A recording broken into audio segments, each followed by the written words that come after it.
Did you know that Case and Huff and Schlieder has been servicing customers in the tri-state area for nearly 100 years? As an independent insurance agency, they have the flexibility to find the right value for your business, farm, and personal insurance needs. Case and Huff and Schlieder is a locally owned agency. Their agents and support team are ready to help. Give them a call or find them on Facebook. Case and Huff and Schlieder, proud sponsor of the Muddy River News Business Spotlight.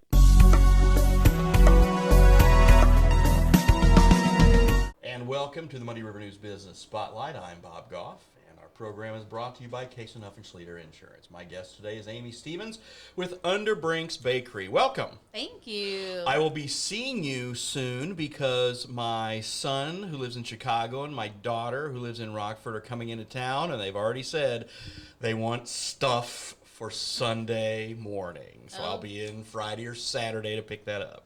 Sounds good. You should probably order ahead, though, just in case. Should if they I? want Okay. specifics. When we get done here, can I take care of that? Sure. Awesome. So, welcome. Thank you. How long have you owned the bakery now? Probably about 5.5 years. Been that long, huh? Yeah. January of 2017, I bought it. And what made you want to do that in the first place? It was kind of just something that happened. We found out that he was trying to sell the business, and I went, and I guess he had anybody who had been interested in buying it before kind of work for a week and see, because a lot of times people will say, "Oh, I love baking at home," but it's a totally different level. Yeah. When you're doing it on the professional. I love grilling and smoking. I don't want to know if I want to do it to that degree. Exactly. So I went in there and tried it, and I loved it.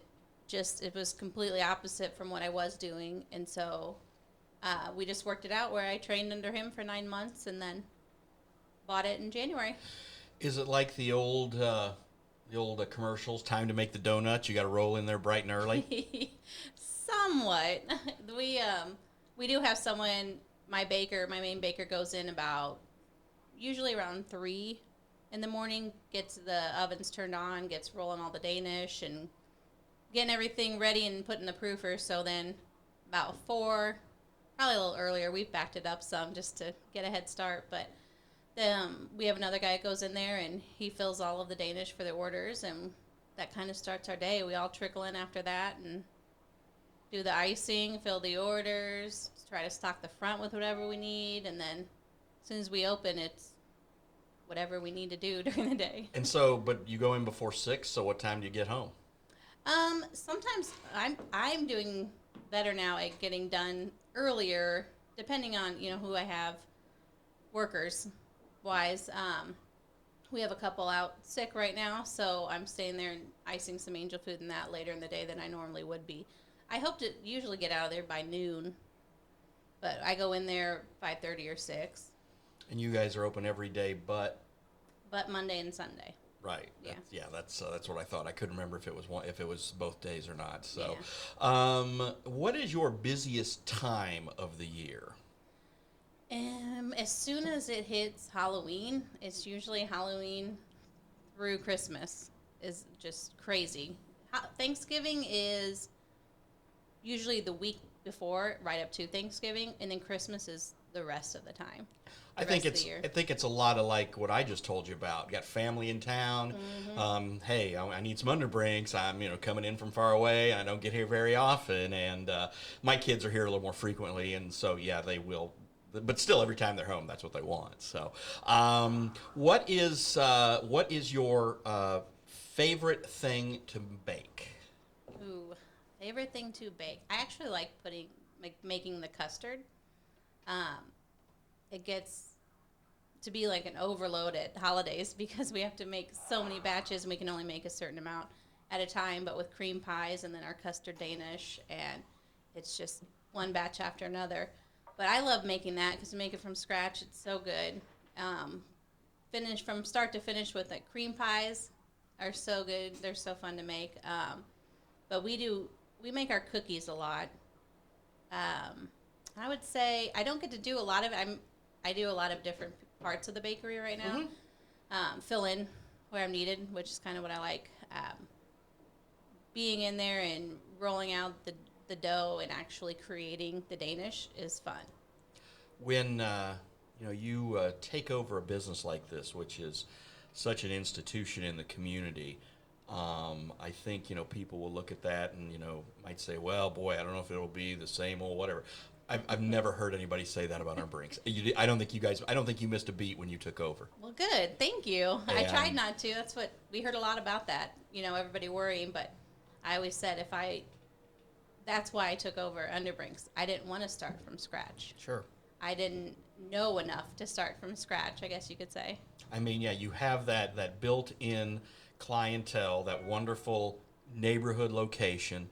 That it's a thing where Saturday mornings, or most mornings, I'm sure, but especially on a Saturday morning, guys and gals are streaming in there to get what they need, and then you're doing that. But then you're also doing all your specialty orders, wedding cakes, and all that kind of thing too, right? You've got to fit in your specialty goods in with the daily items that are your staples. Yes. Nope. That's the hard part is we can't really introduce new items. And if we have tried, we were just talking about this today, we like to change it up some too. So even the decorating the angel food is a daily thing.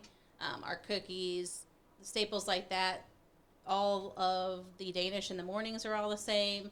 We just do on top of that is filling our orders in that. But you introduce a new item and it'll be a hit for a little while and then it drops off because they just want what we've been used to for all these years. What's your best seller besides or is it the angel food cake or is it something else? Food. That is still the best seller. Yeah. Okay, aside from because I don't consider that like a breakfast item. I don't consider No. that. Yeah, that's. I mean, people love that. But what's your best aside from the angel food cake? What's your best selling thing?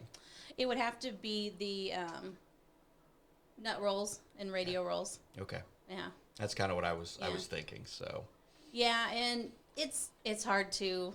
We don't keep exact track on Sure. our system because it gets so busy in there. right. Like our coffee cakes, butter pecan coffee cakes, huge seller. And then our iced and decorated cookies, of course, and pies. It just depends on what kind of year too. Right, sure. So pies are crazy. A lot of pies around, like you said, around Yes. Thanksgiving. A lot of pumpkin pies, I would guess, right? Yeah, pumpkin, pecan. We usually do those just seasonal around that time. Right.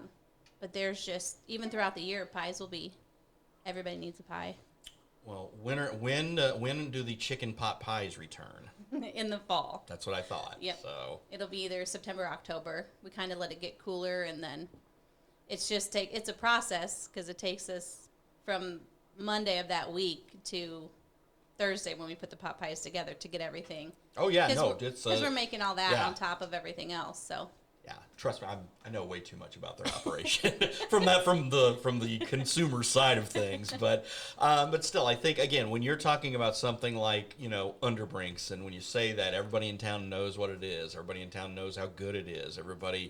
It's something that is one of those things that's really a staple of this community. And I think for you and your team to kind of just pick up right where Leroy and the guys left off.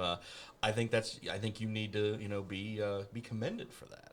well, thank you. I appreciate that. It's hard sometimes for me to take the compliments in that because you're in it every day, Right. and you don't see. It's hard to see the bigger picture. Sure.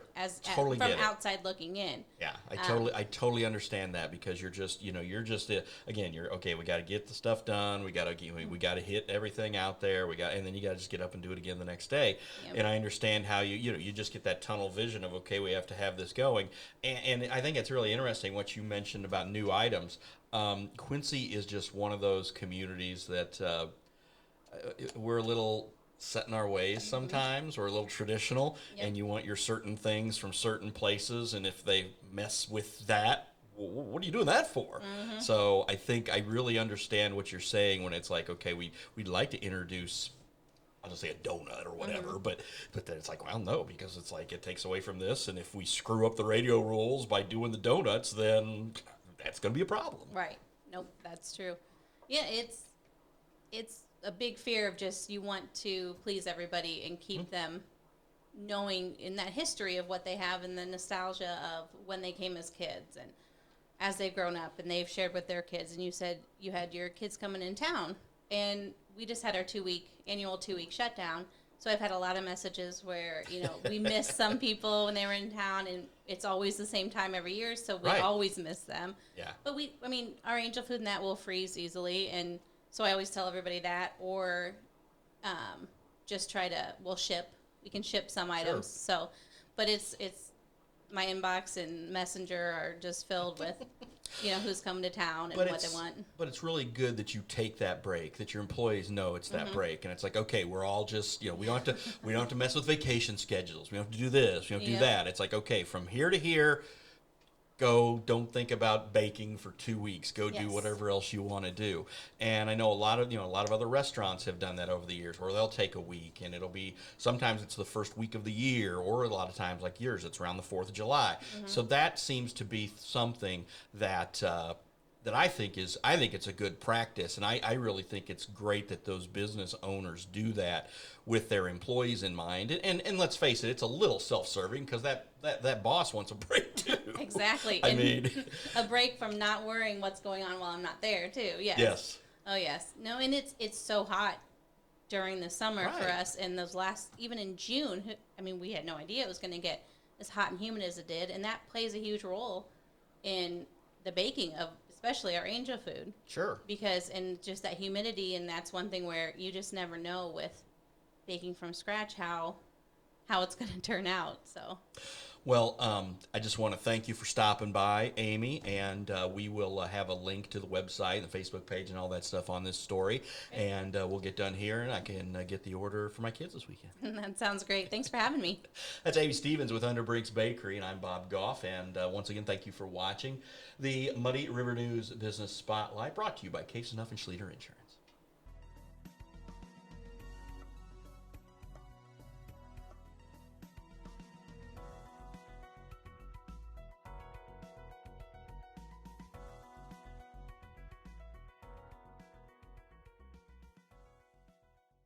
Representing nearly 20 A-rated insurance providers, Case & Huff and Schleter caters to most any type of insurance.